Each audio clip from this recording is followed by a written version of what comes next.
Bharatvarsha, India's profound culture, filled with penetrating answers to man's deepest questions, has long guided thought in the Eastern and Western world. Ancient philosophers like Pythagoras, medieval thinkers like Voltaire, modern scientists like Schrödinger, Heisenberg, and messengers such as Swami Vivekananda accepted Indian philosophy for guidance and inspiration. Yet the purpose of this culture remained unknown, hidden in the hearts of India's greatest mystics. Thus, 50 years ago, in 1965, this rarefied essence was carried by a compassionate 70-year-old saint, Srila Prabhupada, to the shores of the Western world.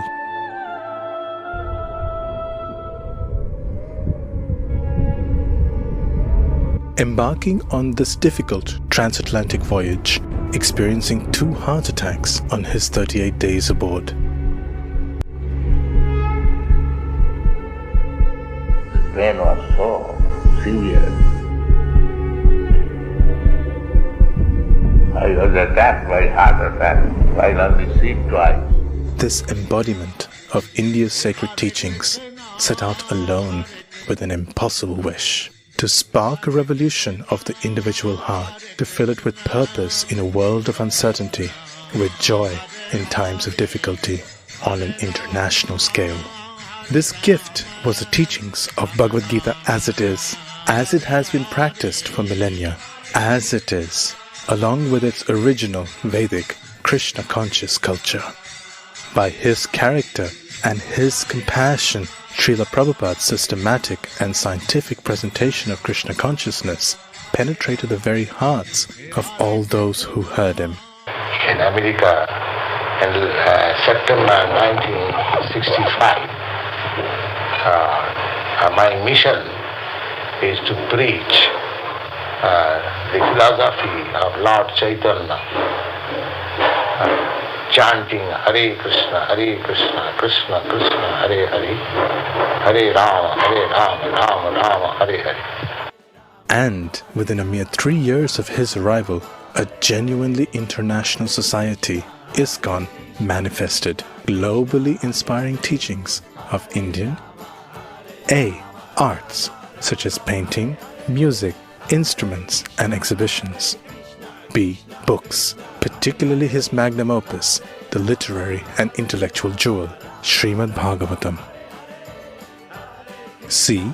Cuisine, the entire suite of exotic Indian vegetarian preparations, mastered by generations of cooks and enthusiastically embraced by boys and girls over the standard cow flesh, alcohol, drugs, coffee, tea, and even the onion and garlic.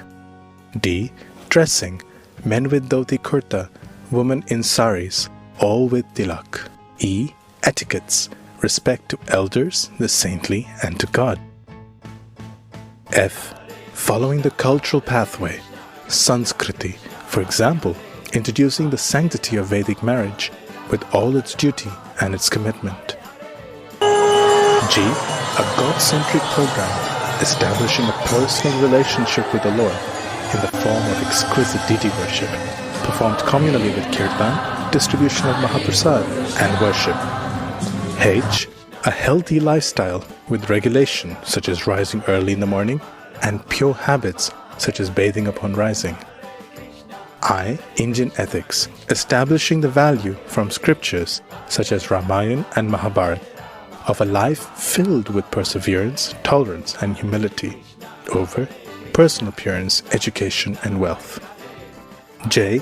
Jolly dancing in kirtans to worship the Lord.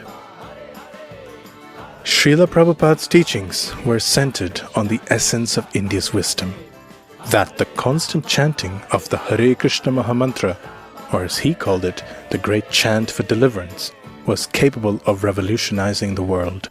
If you kindly become Krishna conscious and chant and dance in ecstasy, emotional love of God, the whole world will follow you and it will be Vaikuntha. There will be no more trouble. Thank you very much. His gifts to India included 3 major centers of culture and education in 1. Bombay, the economic capital of India. 2. Vrindavan, India's foremost place of worship. And 3. Sri Ram Mayapur, ISKCON's international headquarters. Srila Prabhupada's unprecedented achievements have created an imperishable legacy. Their magnitude is understood only in terms of how the world has changed since his arrival on Western shores. Indians are now valued not only for their technical competence, but also for their character, their holistic culture, and their loving devotion to the Lord. Today, his students form a body of world-class spiritual leaders to carry on Srila Prabhupada's mission of compassion. Truly, India has regained its position as a genuine beacon of light for the entire world, for generations to come, especially with the construction of the Temple of Vedic Planetarium.